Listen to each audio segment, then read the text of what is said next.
કહેવાનું કે છે નિર્ગુણ નામ ને જાણી લો, સમજી લો અને લઈ લો. તો નિર્ગુણ નામ ને નામ નથી, રૂપ નથી અને ગુણ પણ નથી. અને સગુણ નામ ને નામ છે, રૂપ છે અને ગુણ છે.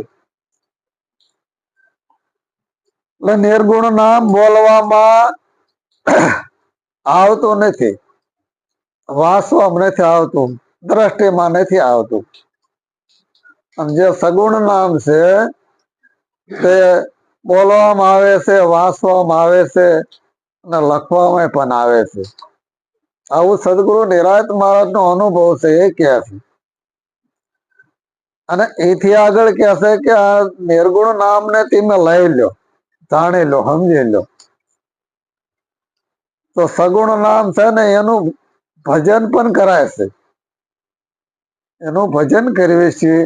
અને નિર્ગુણ નામ છે એ અનુપમ છે, એનું ઉપ નથી, ઉપમાં અપાય એવું નથી, ઉપરહિત છે.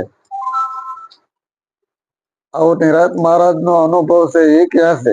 પછી એથી નિરાંત મહારાજ આગળ શું કહે છે કે આ મનુષ્ય અવસર માન કરીને મળ્યો છે ને, તો આ સગુણ નામ ને તમે લઈ અને હૃદયમાં રાખો, તમારા લક્ષ્યમાં રાખો, તો તમને આનો આનંદ મળશે.